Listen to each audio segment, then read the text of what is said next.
ನಮಸ್ಕಾರ. ಮುಖ್ಯಾಂಶಗಳು. ಕಲ್ಲಿದ್ದಲು ಗಣಿಗಾರಿಕೆಯ ಏಕಗವಾಕ್ಷಿ ವ್ಯವಸ್ಥೆಗೆ ಕೇಂದ್ರ ಗೃಹ ಸಚಿವ ಅಮಿತ್ ಶಾ ಚಾಲನೆ. ಪಾರದರ್ಶಕತೆ ಮತ್ತು ಸಂಪನ್ಮೂಲದ ಸದ್ಬಳಕೆಗೆ ಕೇಂದ್ರದ ಕ್ರಮ. ರಾಜ್ಯ ಸಚಿವ ಸಂಪುಟ ವಿಸ್ತರಣೆಗೆ ಬಿಜೆಪಿ ವರಿಷ್ಠರ ಹಸಿರು ನಿಶಾನೆ. 7 ಹೊಸ ಸಚಿವರು ಸಂಪುಟಕ್ಕೆ ಸೇರ್ಪಡೆ.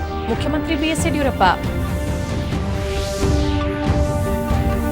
ಹೊಸ ಕೃಷಿ ಸುಧಾರಣಾ ಕಾಯ್ದೆ ಮತ್ತು ರೈತರ ಸಮಸ್ಯೆಗಳ ಕುರಿತು ಸರ್ವೋಚ್ಚ ನ್ಯಾಯಾಲಯದಲ್ಲಿ ವಿಚಾರಣೆ.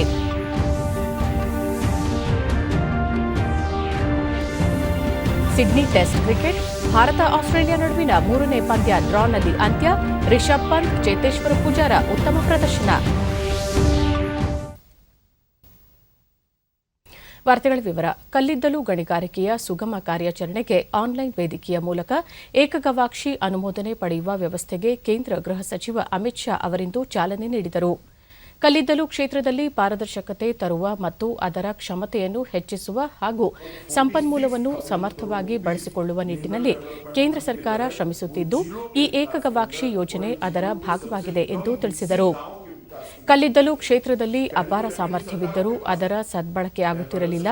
ಮೋದಿ ಅವರ ಸರ್ಕಾರ ಆಡಳಿತಾತ್ಮಕ ಸುಧಾರಣೆಗಳಿಂದ ಕಲ್ಲಿದ್ದಲು ಕ್ಷೇತ್ರದಲ್ಲಿ ಪಾರದರ್ಶಕತೆ ತಂದಿದ್ದಾರೆ. ಈಗ ಕ್ಷೇತ್ರದಲ್ಲಿನ ಸಂಕೀರ್ಣತೆ ನಿವಾರಣೆ ಆಗಿದ್ದು, ಸುಗಮ ವಹಿವಾಟು ನಡೆಯುತ್ತಿದೆ ಎಂದರು. ಭಾರತದ $5 ಟ್ರಿಲಿಯನ್ ಆರ್ಥಿಕತೆಯ ಗುರಿಗೆ ಕಲ್ಲಿದ್ದಲು ಕ್ಷೇತ್ರ ಅತಿ ದೊಡ್ಡ ಪಾಲು ನೀಡಲಿದೆ. ಈ ಕ್ಷೇತ್ರದಲ್ಲಿ ಕಾರ್ಯನಿರ್ವಹಿಸಲು ಹೊಸಬರಿಗೂ ಅವಕಾಶ ಲಭಿಸುತ್ತಿದೆ. ಕಲ್ಲಿದ್ದಲು ಕ್ಷೇತ್ರದಲ್ಲಿ ಸಮಾನತೆ ಮೂಡುತ್ತಿದೆ ಎಂದರು. ದೇಶದ ಎಲ್ಲಾ ಕ್ಷೇತ್ರದಲ್ಲೂ ಸ್ವಾವಲಂಬನೆ ಸಾಧ್ಯವಾಗದ ಹೊರತು ಆತ್ಮನಿರ್ಭರ ಭಾರತ ನಿರ್ಮಾಣ ಅಸಾಧ್ಯ. ಪ್ರಧಾನಿ ಮೋದಿ ಅವರು ಈ ನಿಟ್ಟಿನಲ್ಲಿ ಮಾರ್ಗದರ್ಶನ ಮಾಡುತ್ತಿದ್ದು, ಇಂದು ಕಲ್ಲಿದ್ದಲು ಕ್ಷೇತ್ರವು ಆತ್ಮನಿರ್ಭರತೆಯತ್ತ ಸಾಗಿದೆ ಎಂದರು. रेवेन्यू का पर्कुलेशन ऐसी जगह पे करना जिनका अधिकार इस पर है, एक बहुत अच्छा मॉडल मोदी जी के नेतृत्व में हुआ है. वैकल्पिक ऊर्जा के स्रोत बढ़ रहे हैं. मैं मानता हूं कोयला जितने जल्दी जमीन के अंदर से निकालकर उसको ऊर्जा में परिवर्तित किया जाए, वो हमारे देश के लिए और हमारे अर्थतंत्र के लिए, दोनों के लिए बहुत फायदे का बात होगा. ಇದಕ್ಕೂ ಮುನ್ನ ಕೇಂದ್ರ ಕಲ್ಲಿದ್ದಲು ಖಾತೆ ಸಚಿವ ಪ್ರಹ್ಲಾದ್ ಜೋಶಿ, ಭಾರತ 2020ರಲ್ಲಿ 729 ದಶಲಕ್ಷ ಟನ್ ದಾಖಲೆಯ ಉತ್ಪಾದನೆಯೊಂದಿಗೆ ವಿಶ್ವದ 2ನೇ ಅತಿದೊಡ್ಡ ಕಲ್ಲಿದ್ದಲು ಉತ್ಪಾದನಾ ರಾಷ್ಟವಾಗಿದೆ ಎಂದು ತಿಳಿಸಿದರು. ದೇಶದ ಶಾಖೋತ್ಪನ್ನ ವಿದ್ಯುತ್ ಸ್ಥಾವರಗಳಲ್ಲಿ ಕಲ್ಲಿದ್ದಲಿನ ದಾಸ್ತಾನು ಹಿಂದೆಂದಿಗಿಂತ ಹೆಚ್ಚಾಗಿದ್ದು, 30 ದಿನಗಳ ವಿದ್ಯುತ್ ಉತ್ಪಾದನೆಗೆ ಸಾಕಾಗುವಷ್ಟಿದೆ. ಇದರಿಂದಾಗಿ ದೇಶದಲ್ಲಿ ಎಲ್ಲಿಯೂ ಕಲ್ಲಿದ್ದಲಿನ ಅಭಾವ ಇಲ್ಲ ಎಂದು ತಿಳಿಸಿದರು. ರಾಷ್ಟ್ರೀಯ ಯುವ ಸಂಸತ್ ಉತ್ಸವ 2021ರ ಅಂತಿಮ ಸುತ್ತಿನ ಸ್ಪರ್ಧೆಗೆ ಲೋಕಸಭಾ ಸ್ಪೀಕರ್ ಓಂ ಬಿರ್ಲಾ ಅವರಿಂದು ಚಾಲನೆ ನೀಡಿದರು.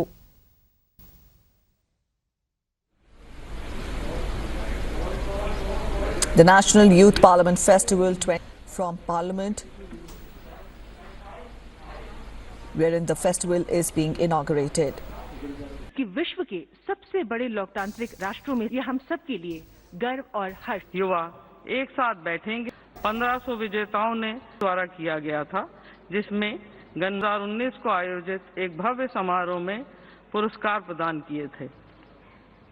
इस वर्ष राष्ट्रीय युवा संसद महोत्सव 2021 का आयोजन आज उसी ನಂತರ ಅವರು ಸಂವಿಧಾನ ನಿರ್ಮಾತೃಗಳ ದೂರದರ್ಶಿತ್ವದ ಫಲವಾಗಿ 70 ವರ್ಷಗಳ ನಂತರವೂ ದೇಶದ ಪ್ರಜಾಪ್ರಭುತ್ವ ಸದೃಢ, ಸಶಕ್ತ ಹಾಗೂ ಸಮೃದ್ಧವಾಗಿದೆ. ಜೊತೆಗೆ ಪ್ರಜಾಪ್ರಭುತ್ವದ ಬಗ್ಗೆ ಜನರ ವಿಶ್ವಾಸ ಹೆಚ್ಚಾಗಿದೆ ಎಂದು ತಿಳಿಸಿದರು. ಜನತೆಯನ್ನು ಕೇಂದ್ರವಾಗಿರಿಸಿಕೊಂಡು ನಮ್ಮ ಸಂವಿಧಾನವನ್ನು ರಚಿಸಲಾಗಿದೆ. ವಿಶ್ವದಲ್ಲೇ ಅತಿದೊಡ್ಡ ಲಿಖಿತ ಸಂವಿಧಾನವಾದ ಭಾರತದ ಸಂವಿಧಾನ ದೇಶಕ್ಕೆ ವಿಶೇಷ ರೂಪದಲ್ಲಿ ನಿತ್ಯ ಮಾರ್ಗದರ್ಶನ ನೀಡುತ್ತಿದೆ ಎಂದರು. ಇಂದು ಚುನಾಯಿತ ಸರ್ಕಾರಗಳು ಸಂವಿಧಾನದ ಆಶಯದಂತೆ ಕಾರ್ಯನಿರ್ವಹಿಸುತ್ತಿದ್ದು, ಜನರು ಕೂಡ ಚುನಾವಣೆಗಳಲ್ಲಿ ಸಕ್ರಿಯವಾಗಿ ಪಾಲ್ಗೊಳ್ಳುತ್ತಿದ್ದಾರೆ. ಭವ್ಯ ಸಂಸತ್ ಭವನ ಹಲವು ಘಟನಾವಳಿಗಳಿಗೆ ಸಾಕ್ಷಿಯಾಗಿದ್ದು, ಇಂದು ಯುವ ಸಂಸತ್ತಿಗೂ ಸಾಕ್ಷಿಯಾಗಿದೆ ಎಂದರು. ಯುವ ಸಂಸತ್ತಿನಲ್ಲಿ ಭಾಗಿಯಾಗಿರುವ ಎಲ್ಲ ಯುವಕರು ಜನತಂತ್ರವನ್ನು ಸದೃಢಗೊಳಿಸಬೇಕು ಎಂದರು. ಸ್ವಾತಂತ್ರ್ಯ ಸಂಗ್ರಾಮದಲ್ಲಿ ಹಲವು ಯುವಕರು ಬಲಿದಾನ ಮಾಡಿದ್ದಾರೆ. ಅವರ ಬಲಿದಾನವನ್ನು ನೆನಪಿನಲ್ಲಿಟ್ಟುಕೊಂಡು ಎಲ್ಲರೂ ಸ್ವಾತಂತ್ರ್ಯ ಭಾರತಕ್ಕೆ ಸಕ್ರಿಯವಾಗಿ ತಮ್ಮ ಕೈಲಾದ ಕೊಡುಗೆ ನೀಡುವ ಮೂಲಕ ದೇಶದ ಪ್ರಗತಿಗೆ ಶ್ರಮಿಸಬೇಕು ಎಂದರು. ದೇಶವನ್ನು ಹೊಸ ಎತ್ತರಕ್ಕೆ ಕೊಂಡೊಯ್ಯಲು ಯುವಜನರ ಕೊಡುಗೆ ಮಹತ್ವದ್ದಾಗಿದೆ. ದೇಶವನ್ನು ಪ್ರಗತಿ ಪಥದಲ್ಲಿ ಕೊಂಡೊಯ್ಯಲು ಪ್ರತಿಯೊಬ್ಬರೂ ಚಿಂತಿಸಬೇಕು. ಈ ನಿಟ್ಟಿನಲ್ಲಿ ಯುವ ಸಂಸತ್ತು ಚಿಂತನ ಮಂಥನ ನಡೆಸಲಿದೆ ಎಂದರು. यही कारण है कि आज हमारा लोकतंत्र और मजबूत हुआ है, समृद्ध हुआ है. ये युवा राष्ट्रीय महोत्सव के ಇದಕ್ಕೂ ಮುನ್ನ ಕೇಂದ್ರ ಯುವಜನ ವ್ಯವಹಾರ ಹಾಗೂ ಕ್ರೀಡಾ ಸಚಿವ ಕಿರಣ್ ರಿಜಿಜು ಸಂಸತ್ ಭವನದ ಸೆಂಟ್ರಲ್ ಹಾಲ್ನಲ್ಲಿ ನಡೆಯುತ್ತಿರುವ ಐತಿಹಾಸಿಕ ಯುವ ಸಂಸತ್ನಲ್ಲಿ ಭಾಗಿಯಾದ ಎಲ್ಲಾ ಯುವಕರಿಗೂ ಜೀವಮಾನ ಪರ್ಯಂತ ನೆನಪಿರಲಿರುವಂತಹ ಅನುಭವ ದೊರಕಲಿದೆ ಎಂದು ಹೇಳಿದರು. ಸ್ವಾಮಿ ವಿವೇಕಾನಂದರ ಜಯಂತಿಯ ದಿನವಾದ ಜನವರಿ 12ರಂದು ಯುವ ದಿನೋತ್ಸವದ ಸಂದರ್ಭದಲ್ಲಿ ನಡೆಯುತ್ತಿರುವ ಈ ಉತ್ಸವ ವಿಶೇಷತೆ ಪಡೆದಿದ್ದು, ಯುವಕರಲ್ಲಿ ಒಂದೇ ಭಾರತ ಶ್ರೇಷ್ಠ ಭಾರತದ ಮಹತ್ವವನ್ನು ಪರಿಚಯಿಸಲಿದೆ ಎಂದರು. ಯುವ ಜನರಲ್ಲಿರುವ ಸುಪ್ತ ಪ್ರತಿಭೆಯ ಪ್ರಕಾಶಕ್ಕೆ ತಮ್ಮ ಸಚಿವಾಲಯ ಉತ್ತರಾಖಂಡದಲ್ಲಿ ಶೀತಕಾಲೀನ ಚಾರಣ ಶಿಬಿರ, ಅರುಣಾಚಲ ಪ್ರದೇಶದಲ್ಲಿ ಅತಿ ಎತ್ತರದ ಚಳಿಗಾಲದ ನಡಿಗೆ, ಕಾಂಚನಜುಂಗಾ ಸ್ಕೈ ಡೈವಿಂಗ್ ಪ್ರಯೋಗ, ಡಾರ್ಜಿಲಿಂಗ್ನಲ್ಲಿ ಸೂರ್ಯ ನಮಸ್ಕಾರ, ಫಿಟ್ ಇಂಡಿಯಾ ಚಳುವಳಿಯೇ ಮೊದಲಾದ ಕಾರ್ಯಕ್ರಮ ಆಯೋಜಿಸಿದೆ ಎಂದರು. ರಾಜ್ಯಗಳು ಮತ್ತು ಕೇಂದ್ರಾಡಳಿತ ಪ್ರದೇಶಗಳ ಮಟ್ಟದಲ್ಲಿ ನಡೆದ ಸ್ಪರ್ಧೆಯಲ್ಲಿ ವಿಜೇತರಾದ 84 ಯುವಜನರು ಸಂಸತ್ ಭವನದ ಸೆಂಟ್ರಲ್ ಹಾಲ್ನಲ್ಲಿ ನಡೆಯುತ್ತಿರುವ ಈ ಐತಿಹಾಸಿಕ ಯುವ ಸಂಸತ್ನಲ್ಲಿ ಭಾಗಿಯಾಗಿದ್ದಾರೆ. ರಾಜ್ಯಸಭಾ ಸದಸ್ಯೆ ರೂಪಾ ಗಂಗೂಲಿ, ಲೋಕಸಭಾ ಸದಸ್ಯ ಪ್ರವೇಶ್ ಸಾಹಿಬ್ ಸಿಂಗ್ ಮತ್ತು ಹೆಸರಾಂತ ಪತ್ರಕರ್ತ ಪ್ರಫುಲ್ ಕೇತ್ಕರ್ ಈ ಸ್ಪರ್ಧೆಯ ತೀರ್ಪುಗಾರರಾಗಿದ್ದು, ಇವರ ಮುಂದೆ 29 ರಾಷ್ಟ್ರೀಯ ವಿಜೇತರು ತಮ್ಮ ವಿಚಾರ ಮಂಡಿಸಲಿದ್ದಾರೆ. ಪ್ರಧಾನಿ ನರೇಂದ್ರ ಮೋದಿ ಅವರು ನಾಳೆ ಸಮಾರೋಪ ಸಮಾರಂಭ ಉದ್ದೇಶಿಸಿ ನಾಳೆ ವಿಡಿಯೋ ಕಾನ್ಫರೆನ್ಸಿಂಗ್ ಮೂಲಕ ಭಾಷಣ ಮಾಡಲಿದ್ದಾರೆ. ಪ್ರಥಮ 3 ಬಹುಮಾನ ಪಡೆದವರಿಗೆ ಪ್ರಧಾನಿಯವರ ಮುಂದೆ ಮಾತನಾಡುವ ಅವಕಾಶ ನೀಡಲಾಗುತ್ತಿದೆ. ಯುವಜನರೊಂದಿಗೆ ಪ್ರಧಾನಿ ಸಂವಾದ ನಡೆಸಲಿದ್ದಾರೆ. संसद के सेंट्रल हॉल में एक सार्थक संवाद में भाग लेकर गौरवान्वित महसूस करेंगे.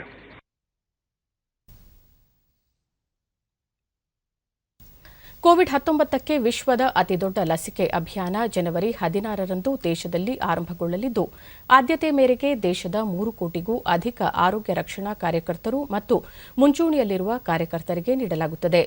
ಈ ಮಹಾ ಅಭಿಯಾನದ ಹಿನ್ನೆಲೆಯಲ್ಲಿ ರಾಜ್ಯಗಳಲ್ಲಿ ಕೈಗೊಳ್ಳಲಾಗಿರುವ ಪೂರ್ವ ಸಿದ್ದತೆಗಳನ್ನು ಅವಲೋಕಿಸಲು ಪ್ರಧಾನಿ ನರೇಂದ್ರ ಮೋದಿ ಅವರು ಇಂದು ಸಂಜೆ ಎಲ್ಲಾ ರಾಜ್ಯಗಳ ಮುಖ್ಯಮಂತ್ರಿಗಳೊಂದಿಗೆ ವಿಡಿಯೋ ಕಾನ್ಫರೆನ್ಸ್ ಮೂಲಕ ಸಂವಾದ ನಡೆಸಲಿದ್ದಾರೆ.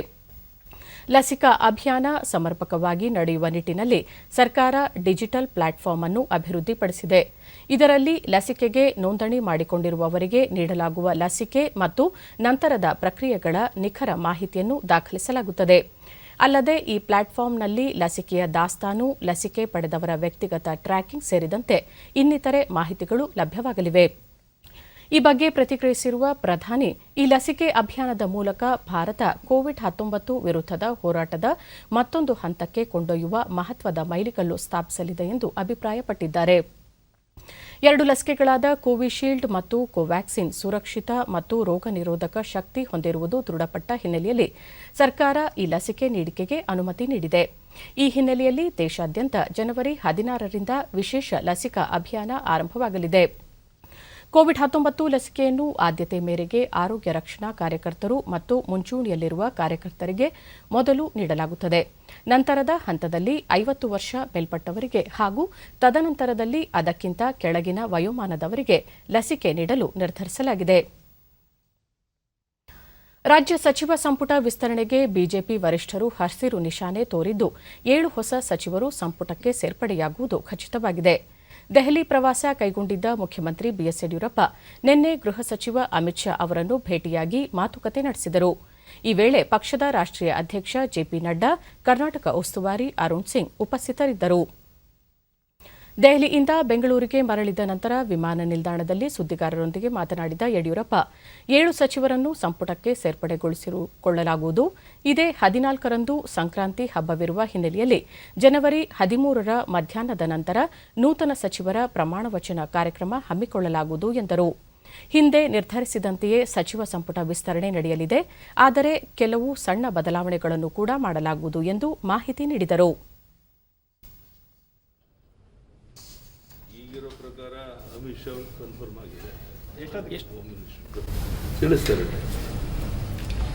ठंडी मिल गई है।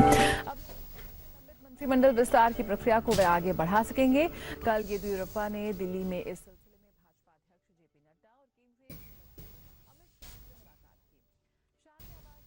ಮುಖ್ಯಮಂತ್ರಿ ಬಿಎಸ್ ಯಡಿಯೂರಪ್ಪ ಅವರಿಂದು ಮೈಸೂರು ಜಿಲ್ಲೆ ನಂಜನಗೂಡು ತಾಲೂಕಿನ ಸುತ್ತೂರು ಮಠದ ಶಿವರಾತ್ರೀಶ್ವರ ಶಿವಯೋಗಿಗಳ 1061ನೇ ಜಯಂತಿ ಮಹೋತ್ಸವವನ್ನು ಉದ್ಘಾಟಿಸಿದರು. ಮೈಸೂರು ಜಿಲ್ಲಾ ಉಸ್ತುವಾರಿ ಸಚಿವ ಎಸ್ಟಿ ಸೋಮಶೇಖರ್, ತೋಟಗಾರಿಕೆ ಸಚಿವ ನಾರಾಯಣಗೌಡ, ಶಾಸಕ ಎಸ್ಎ ರಾಮದಾಸ್ ಮತ್ತಿತರರು ಉಪಸ್ಥಿತರಿದ್ದರು.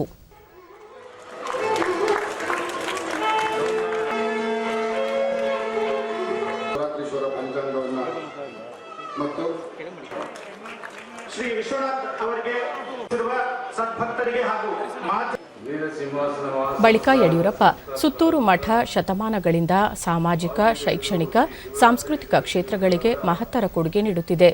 ಎಲ್ಲ ವರ್ಗದ ವಿದ್ಯಾರ್ಥಿಗಳಿಗೆ ವಿದ್ಯಾರ್ಜನೆ ನೀಡುವ ಮೂಲಕ ಗ್ರಾಮೀಣ ಪ್ರದೇಶದ ಮಕ್ಕಳನ್ನು ಮುಖ್ಯವಾಹಿನಿಗೆ ತರುವಲ್ಲಿ ಪ್ರಮುಖ ಪಾತ್ರ ವಹಿಸಿದೆ ಎಂದರು.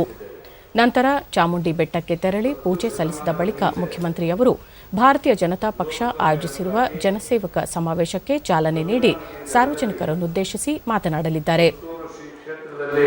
ಈ ಮಹಾಸಂಸ್ಥಾನವನ್ನು ಸ್ಥಾಪಿಸಿದ ಶಿವರಾತ್ರೀಶ್ವರ ಶಿವಯೋಗಿಗಳವರು ಶ್ರೇಷ್ಠ ಸಂತರಲ್ಲಿ ಪ್ರಾತಸ್ಮರಣೀಯರಾಗಿದ್ದಾರೆ. ರಾಜ್ಯ ಕಾಂಗ್ರೆಸ್ ಪಕ್ಷದ ಉಸ್ತುವಾರಿ ಮತ್ತು ಎಐಸಿಸಿ ಪ್ರಧಾನ ಕಾರ್ಯದರ್ಶಿ ರಣದೀಪ್ ಸಿಂಗ್ ಸುರ್ಜೇವಾಲಾ ಅವರು ರಾಜ್ಯದ ಮುಖಂಡರೊಂದಿಗೆ ವಿಡಿಯೋ ಕಾನ್ಫರೆನ್ಸ್ ಮೂಲಕ ಸಂವಾದ ನಡೆಸಿ ರಾಷ್ಟ್ರ ಮತ್ತು ರಾಜ್ಯದ ಅನೇಕ ಸಮಸ್ಯೆಗಳು, ಪಕ್ಷ ಸಂಘಟನೆ, ಬಲವರ್ಧನೆ ಕುರಿತು ಚರ್ಚೆ ನಡೆಸಿದರು. ವಿಡಿಯೋ ಸಂವಾದದಲ್ಲಿ ಕೆಪಿಸಿಸಿ ಅಧ್ಯಕ್ಷ ಡಿಕೆ ಶಿವಕುಮಾರ್, ವಿಧಾನಸಭೆ ವಿರೋಧ ಪಕ್ಷದ ನಾಯಕ ಸಿದ್ದರಾಮಯ್ಯ, ಕೇಂದ್ರದ ಮಾಜಿ ಸಚಿವ ಕೆಎಚ್ ಮುನಿಯಪ್ಪ, ಸಿಡಬ್ಲ್ಯೂಸಿ ಸದಸ್ಯರಾದ ಮಲ್ಲಿಕಾರ್ಜುನ ಖರ್ಗೆ ಪಾಲ್ಗೊಂಡಿದ್ದರು.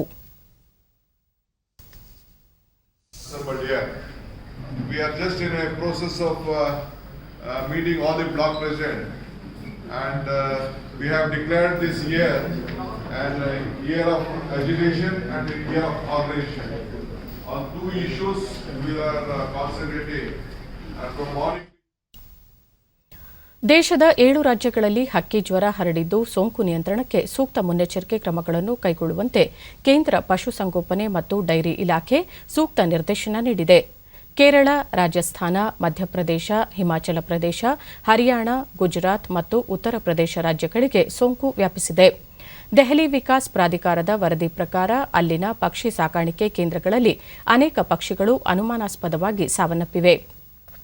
ಛತ್ತೀಸ್ಗಢದ ಬಲೋದ್ ಜಿಲ್ಲೆಯಲ್ಲಿ ವನ್ಯ ಪಕ್ಷಿಗಳು ಹಾಗೂ ಕುಕ್ಕಟ ಸಾಕಾಣಿಕೆ ಕೇಂದ್ರಗಳಲ್ಲಿ ಅಸಹಜ ಸಾವು ಸಂಭವಿಸಿದೆ.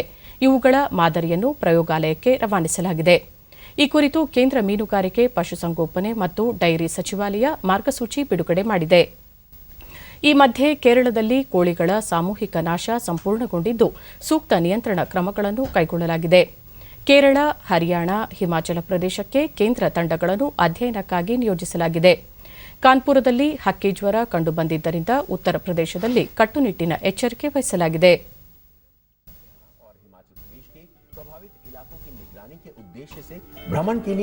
ಐಸಿಎಆರ್ ಪಶು ವಿಜ್ಞಾನ ವಿಭಾಗದ ಮಾಜಿ ಉಪನಿರ್ದೇಶಕ ಡಾ ಕೆಎಂಸಿ ಪಾಠಕ್ 2006ರಿಂದಲೇ ದೇಶದಲ್ಲಿ ಹಕ್ಕಿ ಜ್ವರ ಕಾಣಿಸಿಕೊಳ್ಳುತ್ತಿದೆ. ಆದರೆ ಇಲ್ಲಿಯವರೆಗೆ ಯಾವುದೇ ವ್ಯಕ್ತಿಯಲ್ಲಿ ಸೋಂಕು ಪತ್ತೆಯಾಗಿಲ್ಲ. ಆದ್ದರಿಂದ ಜನರು ಆತಂಕ ಪಡುವ ಅಗತ್ಯವಿಲ್ಲ. ಅಗತ್ಯ ಮುನ್ನೆಚ್ಚರಿಕೆಗಳನ್ನು ಕೈಗೊಂಡು ಜಲಮೂಲಗಳು, ಜೀವಂತ ಪಕ್ಷಿಗಳ ಮಾರಾಟ ಕೇಂದ್ರಗಳು, ಮೃಗಾಲಯ, ಕೋಳಿ ಸಾಕಾಣಿಕೆ ಕೇಂದ್ರಗಳಲ್ಲಿ ಸೋಂಕು ಹರಡದಂತೆ ಸೂಕ್ತ ಭದ್ರತಾ ಕ್ರಮಗಳನ್ನು ಕೈಗೊಳ್ಳಬೇಕು ಎಂದು ಸಲಹೆ ನೀಡಿದ್ದಾರೆ. ಪಿಪಿಇ ಕಿಟ್ಗಳನ್ನು ಧರಿಸಿ ಸೂಕ್ತ ಸುರಕ್ಷತಾ ಸಾಧನಗಳ ಮೂಲಕ ಕೋಳಿಗಳ ಸಾಮೂಹಿಕ ನಾಶ ಕಾರ್ಯಾಚರಣೆಯಲ್ಲಿ ಪಾಲ್ಗೊಳ್ಳಬೇಕು. ಕೋಳಿ ಮತ್ತು ಮೊಟ್ಟೆ ಮಾರಾಟ ಮತ್ತು ಸೇವನೆ ವಿಚಾರದಲ್ಲಿ ಊಹಾಪೋಹಗಳಿಗೆ ಅವಕಾಶ ನೀಡದೆ ಸೂಕ್ತ ಅರಿವು ಮೂಡಿಸಬೇಕು ಎಂದು ತಿಳಿಸಿದ್ದಾರೆ.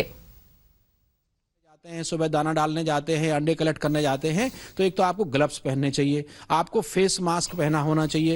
साथ ही साथ जहां उनकी जो उनके हाउसेज हैं, जहां हाउसिंग सिस्टम जहां कर रखा है, प्रोटीन का सबसे अच्छा सस्ता साधन जो है चिकन और अंडा है. तो इसको बंद मत करिए, खाना बंद मत करिए, किसी तरह की भ्रांति में मत आइए. बस आपको सावधानी ये बरतनी है कि उसको प्रॉपर कुकिंग होनी चाहिए, प्रॉपर पका होना चाहिए. कच्चा अंडा नहीं खाएं, आधा कच्चा नहीं खाएं, हाफ बॉयल एग भी नहीं. ದೇಶದಲ್ಲಿ ಕೋವಿಡ್-19 ಸೋಂಕು ಪ್ರಕರಣಗಳ ಸಂಖ್ಯೆಯಲ್ಲಿ ಗಣನೀಯ ಇಳಿಕೆ ಕಂಡುಬಂದಿದೆ. ಕಳೆದ 24 ಗಂಟೆಗಳಲ್ಲಿ ಹೊಸದಾಗಿ 16,311 ಕೊರೋನಾ ಸೋಂಕು ಪ್ರಕರಣಗಳು ದೃಢಪಟ್ಟಿವೆ.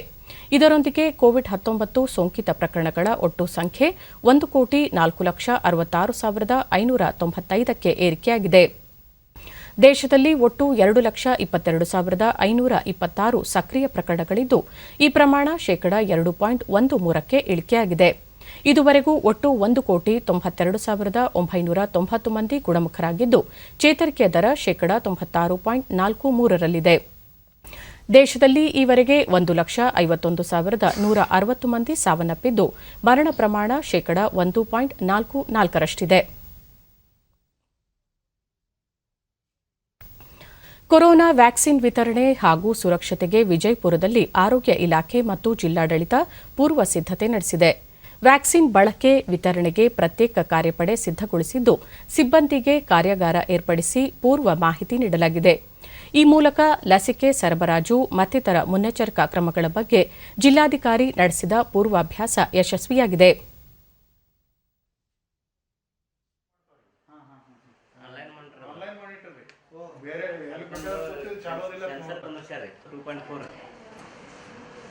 ಸರ್ ಹೆಂಗ್ ಬಳಕೆ ಆಗುತ್ತಂದ್ರೆ ಎಲ್ಲ ಕಡೆ ನಾವು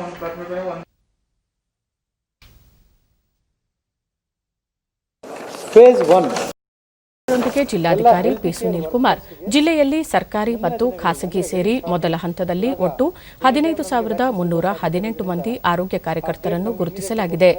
3 ದಿನಗಳಲ್ಲಿ ಅವರಿಗೆ ಸಂಪೂರ್ಣ ವ್ಯಾಕ್ಸಿನ್ ನೀಡಲಾಗುವುದು ಎಂದರು. ಲಸಿಕೆಯ ನಂತರ ಚಿಕಿತ್ಸೆ ಅಗತ್ಯವಿದ್ದಲ್ಲಿ ಅಂತಹವರಿಗೆ 10 ಪ್ರತ್ಯೇಕ ಕೇಂದ್ರಗಳನ್ನು ಗುರುತಿಸಲಾಗಿದೆ. ವ್ಯಾಕ್ಸಿನ್ ಸಂಗ್ರಹಿಸಿಡಲು ಅಗತ್ಯ ಸಿದ್ಧತೆ ನಡೆದಿದೆ ಎಂದು ಹೇಳಿದರು. ಈ ಹಾಸ್ಪಿಟಲ್ಗಳು ಪಬ್ಲಿಕ್ ಮತ್ತು ಪ್ರೈವೇಟ್ ಎಲ್ಲ ಹಾಸ್ಪಿಟಲ್ಗಳಲ್ಲಿ ಎಲ್ಲ ಥರ ಸಿಬ್ಬಂದಿಗಳನ್ನು ಇನ್ಕ್ಲೂಡ್ ಮಾಡಿದ್ದೀವಿ. ಸೊ ಹಾಗೆ ನಾವು ನೋಡಿದರೆ ಪ್ರೈವೇಟ್ ಬೆನಿಫಿಷರೀಸ್ ಎಲ್ಲ ಸೇರಿ 15,318 ಜನ ಆಗ್ತಾರೆ. ಇದಾದ ನಂತರ ಈ ವ್ಯಾಕ್ಸಿನೇಷನ್ ಮಾಡುವಾಗ ಯಾರಿಗಾದರೂ ಏನಾದರೂ ತೊಂದರೆ ಆದಲ್ಲಿ ಈ ಏನು AEFI ಅಂತ ಒಂದು ಮ್ಯಾನೇಜ್ಮೆಂಟ್ ಸೆಂಟರ್ಸ್ ಏನು ನಾವು ಮಾಡಿದ್ದೀವಿ. ಅಂದರೆ ಅಡ್ವರ್ಸ್ ಈವೆಂಟ್ಸ್ ಫಾಲೋಯಿಂಗ್ ಇಮ್ಯುನೈಸೇಷನ್, ಅಂದರೆ ಈ ವ್ಯಾಕ್ಸಿನೇಷನ್ ಆದಮೇಲೆ ಏನಾದರೂ ಸಮಸ್ಯೆಗಳಿದ್ದಲ್ಲಿ ಒಂದು 10 ಸೆಂಟರ್ಗಳನ್ನು ನಾವು ಐಡೆಂಟಿಫೈ ಮಾಡಿದ್ದೀವಿ. ಆ ಪೇಷಂಟ್ಸನ್ನು ಆ ನಿಯರ್ ಬೈ ಸೆಂಟ್ರಿಗೆ ನಾವು ರೆಫರ್ ಮಾಡಬೇಕಾಗಿದೆ. ಅವು ನಾವು ಪಟ್ಟಿ ನೋಡಬೇಕಾದ್ರೆ district hospital, Alameen medical college, BLD medical college, Ashwini hospital Vijayapura, Chaudhari hospital, Yashoda hospital, taluk hospital Indi, taluk hospital Sindagi, taluk hospital Basavana Bagewadi, taluk hospital ಮುದ್ದೆಬಿಹಾರ್. ಇಷ್ಟು ಕಡೆ ಏನಾದರೂ ಅಡ್ವರ್ಸ್ ಈವೆಂಟ್ ಏನಾದರೂ ಆದರೆ ವ್ಯಾಕ್ಸಿನೇಷನ್ ಟೈಮಲ್ಲಿ ಆ ನಿಯರ್ ಬೈ ಸೆಂಟ್ರಿಗೆ ನಾವು ರೆಫರ್ ಮಾಡ್ತೀವಿ. ಕೊರೋನಾ ವ್ಯಾಕ್ಸಿನ್ ವಿತರಣೆ ಹಾಗೂ ಸಂಗ್ರಹಕ್ಕೆ ಬೆಳಗಾವಿಯಲ್ಲಿ ಪೂರ್ವ ಸಿದ್ಧತೆ ಮಾಡಿಕೊಳ್ಳಲಾಗಿದೆ. ಬೆಂಗಳೂರನ್ನು ಹೊರತುಪಡಿಸಿದರೆ ಹೆಚ್ಚಿನ ಪ್ರಮಾಣದಲ್ಲಿ ಲಸಿಕೆ ಸಂಗ್ರಹಕ್ಕೆ ಬೆಳಗಾವಿಯನ್ನು ಪ್ರಮುಖ ಕೇಂದ್ರವನ್ನಾಗಿ ಗುರುತಿಸಲಾಗಿದೆ. ಜಿಲ್ಲೆಯಲ್ಲಿ 32 ಲಕ್ಷ ಕೋವಿಡ್ ನಿರೋಧಕ ಲಸಿಕೆ ಸಂಗ್ರಹ ಸಾಮರ್ಥ್ಯಕ್ಕೆ ವ್ಯವಸ್ಥೆ ಮಾಡಲಾಗಿದ್ದು, ಇಲ್ಲಿಂದಲೇ ಉತ್ತರ ಕರ್ನಾಟಕದ 8 ಜಿಲ್ಲೆಗಳಿಗೆ ಲಸಿಕೆಯನ್ನು ಪೂರೈಕೆ ಮಾಡಲಾಗುತ್ತಿದೆ.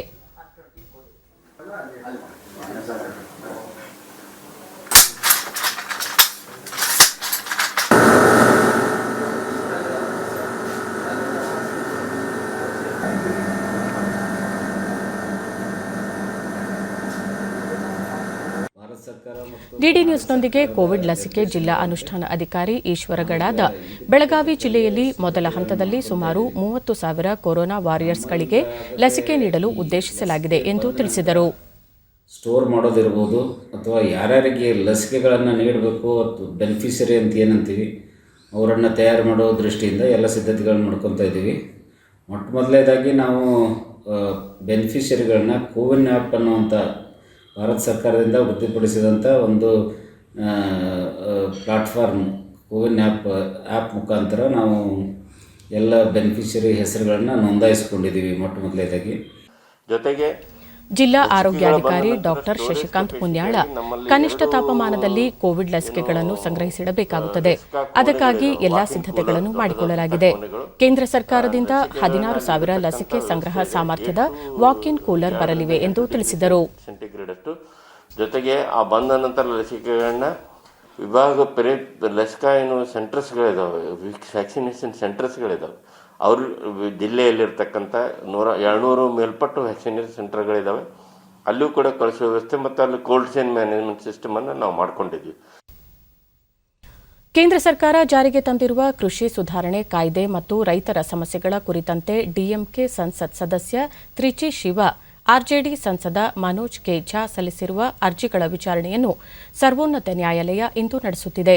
ಸರ್ವೋನ್ನತ ನ್ಯಾಯಾಲಯದ ಮುಖ್ಯ ನ್ಯಾಯಮೂರ್ತಿ ಎಸ್ಎ ಬೋಬ್ಡೆ ನೇತೃತ್ವದ ಪೀಠದಲ್ಲಿ ಪ್ರಕರಣದ ವಿಚಾರಣೆ ನಡೆಯುತ್ತಿದೆ.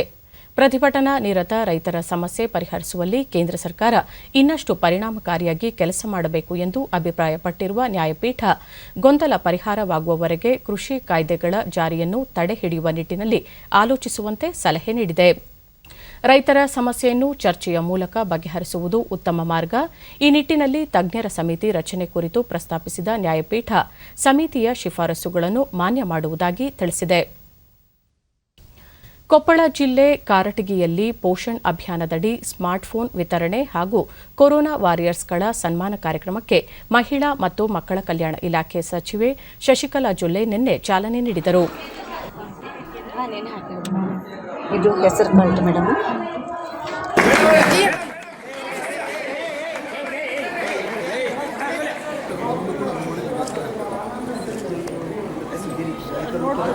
ಕಮ್ಯುನಿಟಿ ಬೇಸ್ಡ್ ಈವೆಂಟ್ ಅಂತ ನಾವೇನು ಹೇಳ್ತೀವಿ, ಸಮುದಾಯ ಆಧಾರಿತ ಚಟುವಟಿಕೆಗಳನ್ನು ಮಾಡುವುದರ ಮೂಲಕವಾಗಿ ಕರ್ನಾಟಕದಲ್ಲಿ ಆ ಯೋಜನೆ ಬಳಿಕ ಅವರು ಗರ್ಭಿಣಿಯರು ಹಾಗೂ ಮಕ್ಕಳ ಆರೋಗ್ಯ ಹಾಗೂ ಆರೈಕೆ ಪೋಷಣ್ ಅಭಿಯಾನದ ಉದ್ದೇಶವಾಗಿದೆ. ಮಕ್ಕಳು ಜನಿಸಿ 6 ತಿಂಗಳಾದ ನಂತರ ನೀಡಬೇಕಾದ ಪೌಷ್ಟಿಕ ಆಹಾರದ ಬಗ್ಗೆ ಮಾಹಿತಿ ನೀಡಲಾಗುತ್ತಿದೆ. ಕೇಂದ್ರ ಹಾಗೂ ರಾಜ್ಯ ಸರ್ಕಾರದಿಂದ ಪೋಷಣ್ ಅಭಿಯಾನದಡಿ ಅಂಗನವಾಡಿ ಕಾರ್ಯಕರ್ತೆಯರು ಹಾಗೂ ಸಿಬ್ಬಂದಿಗೆ ಸ್ಮಾರ್ಟ್ಫೋನ್ ವಿತರಿಸಲಾಗುತ್ತಿದೆ. ಇವುಗಳಿಂದ ಪ್ರತಿ ಅಂಗನವಾಡಿ ಕೇಂದ್ರಗಳಲ್ಲಿ ನಡೆಯುವ ಕಾರ್ಯಪ್ರಗತಿಯ ಬಗ್ಗೆ ಸುಲಭವಾಗಿ ಮಾಹಿತಿ ಪಡೆಯಬಹುದು ಎಂದರು. ಮಾತೃವಂದನಾ ಯೋಜನೆಯಲ್ಲಿ ರಾಜ್ಯ 6ನೇ ಸ್ಥಾನದಲ್ಲಿರುವುದಾಗಿ ಅವರು ತಿಳಿಸಿದರು. ಆರೋಗ್ಯದ ಜೊತೆಗೆ ಅವಳಿಗೆ ಹುಟ್ಟುವಂತ ಮಗು ಕೂಡ ಆರೋಗ್ಯವಂತ ಮಗು ಆಗಬೇಕು ಅನ್ನುವಂಥ ಉದ್ದೇಶವನ್ನು ಇಟ್ಕೊಂಡು ಈ ಪೋಷಣ್ ಅಭಿಯಾನ ಶುರುವಾಗಿದೆ.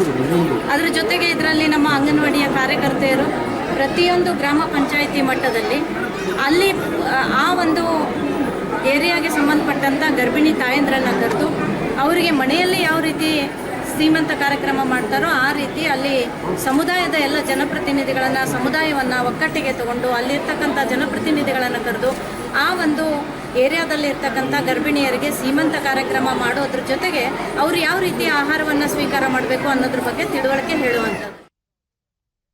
ಬಿಜೆಪಿ ರಾಷ್ಟ್ರೀಯ ಅಧ್ಯಕ್ಷ ಜೆಪಿ ನಡ್ಡಾ ಅವರು 2 ದಿನಗಳ ಅಸ್ಸಾಂ ಪ್ರವಾಸ ಕೈಗೊಂಡಿದ್ದು ಹಲವು ಅಭಿವೃದ್ಧಿ ಯೋಜನೆಗಳಿಗೆ ಚಾಲನೆ ನೀಡಲಿದ್ದಾರೆ. ಜೊತೆಗೆ ಗೌಹಾಟಿಯಲ್ಲಿ ಬಿಜೆಪಿ ಮುಖಂಡ ಬಿಎಲ್ ಸಂತೋಷ್ ಅವರೊಂದಿಗೆ ಪಕ್ಷದ ಬೆಳವಣಿಗೆಗಳ ಕುರಿತು ಚರ್ಚೆ ನಡೆಸಲಿದ್ದಾರೆ. ತಮ್ಮ ಪ್ರವಾಸದ 2ನೇ ದಿನ ಕಾಮಾಖ್ಯ ದೇಗುಲಕ್ಕೆ ಭೇಟಿ ನೀಡಿ ಪೂಜೆ ಸಲ್ಲಿಸಲಿದ್ದಾರೆ. संबोधित करेंगे। इसके बाद नड्डा गुवाहाटी में पार्टी के बीएल संतोष के साथ प्रदेश भाजपा अधिकारियों के साथ बैठक करेंगे। इसके बाद भाजपा अध्यक्ष असम के वरिष्ठ नेता ಹುಬ್ಬಳ್ಳಿಯಲ್ಲಿ ನಿನ್ನೆ ಆಯೋಜಿಸಲಾಗಿದ್ದ ಧಾರವಾಡ ಗ್ರಾಮಾಂತರ ಜಿಲ್ಲೆಯ ನೂತನ ಗ್ರಾಮ ಪಂಚಾಯತ್ ಸದಸ್ಯರಿಗೆ ಅಭಿನಂದನಾ ಸಮಾರಂಭ ಹಾಗೂ ಜನಸೇವಕ ಸಮಾವೇಶವನ್ನು ಕೇಂದ್ರ ಕಲ್ಲಿದ್ದಲು, ಗಣಿ ಮತ್ತು ಸಂಸದೀಯ ವ್ಯವಹಾರಗಳ ಸಚಿವ ಪ್ರಹ್ಲಾದ್ ಜೋಶಿ ಉದ್ಘಾಟಿಸಿ ಪಂಡಿತ್ ದೀನ್ ದಯಾಳ್ ಅವರ ಭಾವಚಿತ್ರಕ್ಕೆ ಪುಷ್ಪನಮನ ಸಲ್ಲಿಸಿದರು.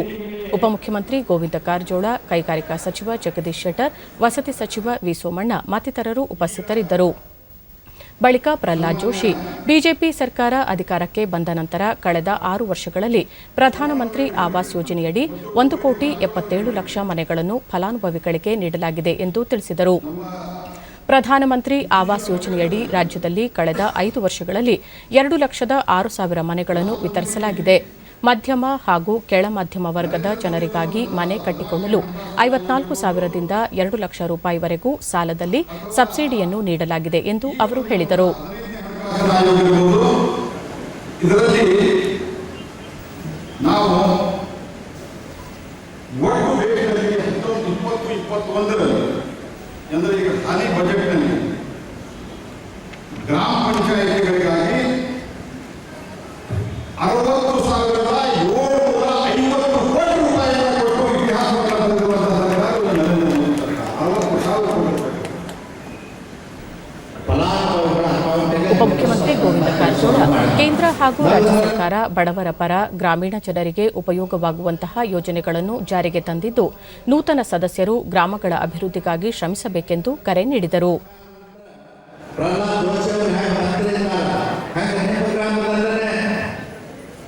ಪಂಚಾಯತ್ ಅಧ್ಯಕ್ಷ ಉಪಾಧ್ಯಕ್ಷ ಮತ್ತು ಸದಸ್ಯರ ಜವಾಬ್ದಾರಿ ಭಾಳ ಹೆಚ್ಚಿದೆ. ನಿಮ್ಮ ಗ್ರಾಮಕ್ಕೆ ನಿಮ್ಮದೇ ಸರ್ಕಾರ, ನೀವೇ ಮುಖ್ಯಮಂತ್ರಿ, ನೀವೇ ಪ್ರಧಾನಮಂತ್ರಿ, ಆ ರೀತಿಯಲ್ಲಿ ಕೆಲಸ ಕಾರ್ಯಗಳನ್ನು ಮಾಡಬೇಕಾಗಿದೆ. ಈ ವರ್ಷ ವಸತಿ ಸಚಿವ ವಿ. ಸೋಮಣ್ಣ ವಿವಿಧ ವಸತಿ ಯೋಜನೆಗಳ ಅಡಿ 1 ವರ್ಷದೊಳಗೆ ಮನೆ ನಿರ್ಮಾಣ ಪೂರ್ಣಗೊಳಿಸಲು 3,500 ಕೋಟಿ ರೂಪಾಯಿಗಳನ್ನು ಬಿಡುಗಡೆ ಮಾಡಲಾಗಿದೆ ಎಂದು ತಿಳಿಸಿದರು. ವಾಜಪೇಯಿ ಯೋಜನೆಯಲ್ಲಿ ಏನು ಇವತ್ತು ನಮ್ಮಲ್ಲಿ ಇರ್ತಕ್ಕಂಥ 6 ಲಕ್ಷ ಮನೆಗಳನ್ನು ಪ್ರಾಯಶಃ ಈ 1.5 ವರ್ಷದಲ್ಲಿ ಮುಗಿಸ್ತಕ್ಕಂಥ ಕೆಲಸಕ್ಕೆ ನಾವು ನಾಂದಿ ಹಾಕಿರೋದಕ್ಕೆ ಅದಕ್ಕೋಸ್ಕರವಾಗಿ ಈ ವರ್ಷ ಇನ್ನೂ 3,500 ಕೋಟಿ ರೂಪಾಯಿಗಳನ್ನು ಬಿಡುಗಡೆ ಮಾಡತಕ್ಕಂಥ ತೀರ್ಮಾನವನ್ನು ಮಾಡ್ತಾ ಇದ್ದೀವಿ. ಕೋವಿಡ್-19 ಸಾಂಕ್ರಾಮಿಕದ ಹಿನ್ನೆಲೆಯಲ್ಲಿ 51ನೇ ಭಾರತೀಯ ಅಂತಾರಾಷ್ಟೀಯ ಚಲನಚಿತ್ರೋತ್ಸವ ಇಫಿ ಈ ಬಾರಿ ಆನ್ಲೈನ್ ವೇದಿಕೆಯಲ್ಲಿ ನಡೆಯಲಿದೆ. ಜನವರಿ 16ರಿಂದ 24ರವರೆಗೆ ಗೋವಾದಲ್ಲಿ ನಡೆಯಲಿರುವ ಚಲನಚಿತ್ರೋತ್ಸವವನ್ನು ವೀಕ್ಷಕರು ಒಟಿಟಿ ವೇದಿಕೆಯ ಮೂಲಕ ವೀಕ್ಷಿಸಬಹುದಾಗಿದೆ. ಈ ಬಾರಿಯ ಉತ್ಸವದಲ್ಲಿ ಬಾಂಗ್ಲಾದೇಶ ಪ್ರಮುಖ ಕೇಂದ್ರ ಬಿಂದುವಾಗಿರಲಿದೆ. ಬಾಂಗ್ಲಾದೇಶದ ಚಲನಚಿತ್ರ ಬಿಡುಗಡೆ ಮತ್ತು ಕೊಡುಗೆಗಳ ಕುರಿತು ವಿಶೇಷ ಕಾರ್ಯಕ್ರಮ ಆಯೋಜಿಸಲಾಗಿದೆ.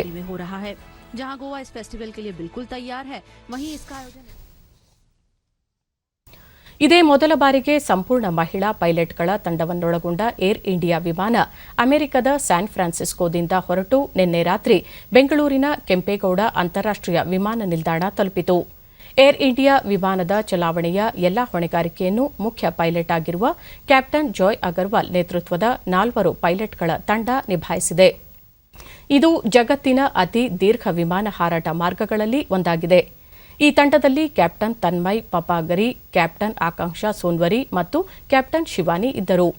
ಏರ್ ಇಂಡಿಯಾದ ಎಐ 176 ವಿಮಾನವು ಸ್ಯಾನ್ ಫ್ರಾನ್ಸಿಸ್ಕೋ ಅಂತಾರಾಷ್ಟೀಯ ವಿಮಾನ ನಿಲ್ದಾಣದಿಂದ ಹೊರಟು ಬೆಂಗಳೂರಿನ ಕೆಂಪೇಗೌಡ ಅಂತಾರಾಷ್ಟೀಯ ವಿಮಾನ ನಿಲ್ದಾಣ ತಲುಪಿದೆ.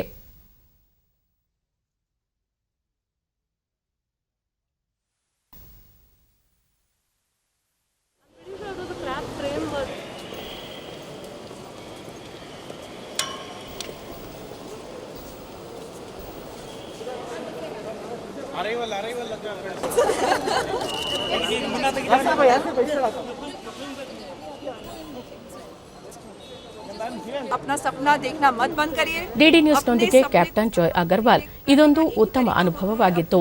2 ಸಿಲಿಕಾನ್ ನಗರಗಳಾದ ಸ್ಯಾನ್ ಫ್ರಾನ್ಸಿಸ್ಕೋ ಮತ್ತು ಬೆಂಗಳೂರು ನಡುವೆ ನೇರ ವಿಮಾನ ಸಂಪರ್ಕ ಕಲ್ಪಿಸುವುದು ಪ್ರಧಾನಿ ನರೇಂದ್ರ ಮೋದಿ ಅವರ ಕನಸಾಗಿತ್ತು. ಅದು ಈಗ ಸಾಕಾರಗೊಂಡಿದೆ ಎಂದರು. ಮಹಿಳೆಯರು ಎಂದಿಗೂ ಕನಸು ಕಾಣುವುದನ್ನು ನಿಲ್ಲಿಸಬಾರದು. ತಮ್ಮ ಕನಸುಗಳನ್ನು ಸಾಕಾರಗೊಳಿಸಲು ಅವಿರತವಾಗಿ ಶ್ರಮಿಸಬೇಕು ಎಂದು ಸಲಹೆ ನೀಡಿದರು. ಮತ್ತೋರ್ವ ಮಹಿಳಾ ಪೈಲಟ್ ತನ್ಮಯ್ ಪಪಾಗರಿ ಕೋವಿಡ್-19 ಮುನ್ನೆಚ್ಚರಿಕೆ ಕ್ರಮಗಳ ನಡುವೆ ಈ ಪ್ರಯೋಗ ನಡೆಸಲಾಗಿದ್ದು ಇದು ಯಶಸ್ವಿಯಾಗಿರುವುದಕ್ಕೆ ಸಂತಸವಾಗಿದೆ ಎಂದರು.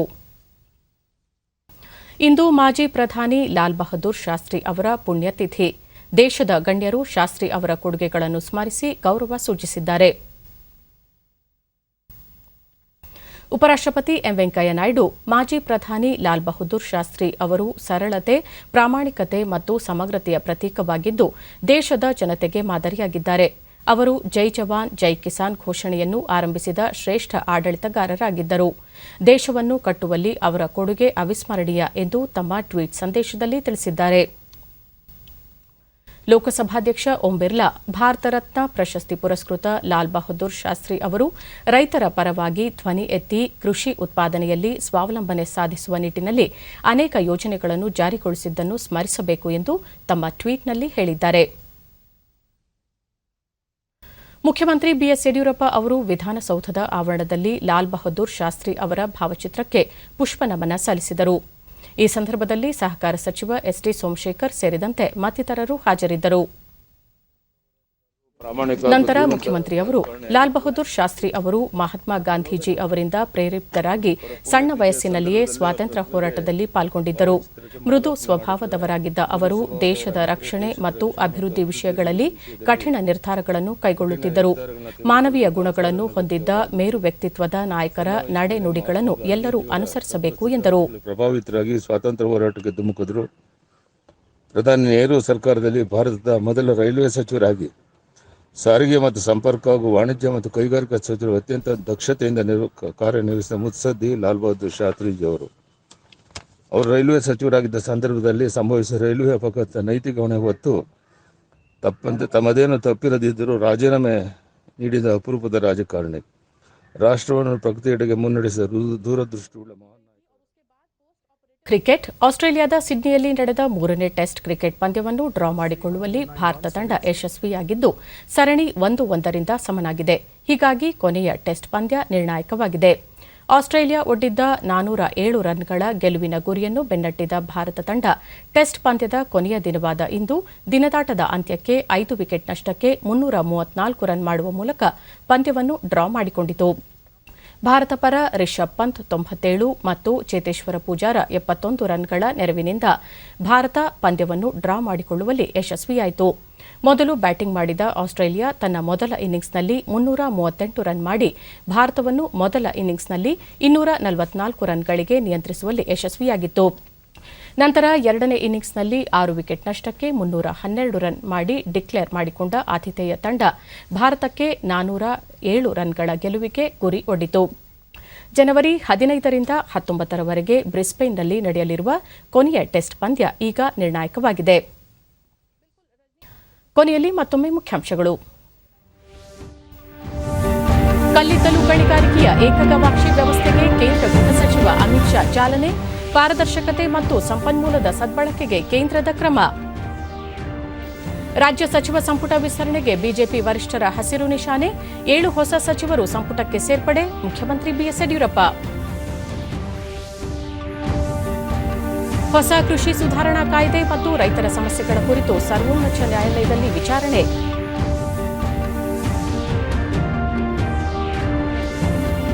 Sydney test cricket. Bharat Australia ನಡುವೆ 3ನೇ ಪಂದ್ಯ ಡ್ರಾನಲ್ಲಿ ಅಂತ್ಯ. ರಿಷಬ್ ಪಂತ್, ಚೇತೇಶ್ವರ ಪೂಜಾರ ಉತ್ತಮ ಪ್ರದರ್ಶನ. ನಮ್ಮ ವಾರ್ತಾ ಪ್ರಸಾರವನ್ನು ನೀವು ಡಿಡಿ ಚಂದನ ನ್ಯೂಸ್ ಯೂಟ್ಯೂಬ್ ಚಾನೆಲ್ನಲ್ಲೂ ವೀಕ್ಷಿಸಬಹುದು. ನಮ್ಮ ಮುಂದಿನ ವಾರ್ತಾ ಪ್ರಸಾರ ಸಂಜೆ 4:30 ಡಿಡಿ ಚಂದನದಲ್ಲಿ. ನಮಸ್ಕಾರ.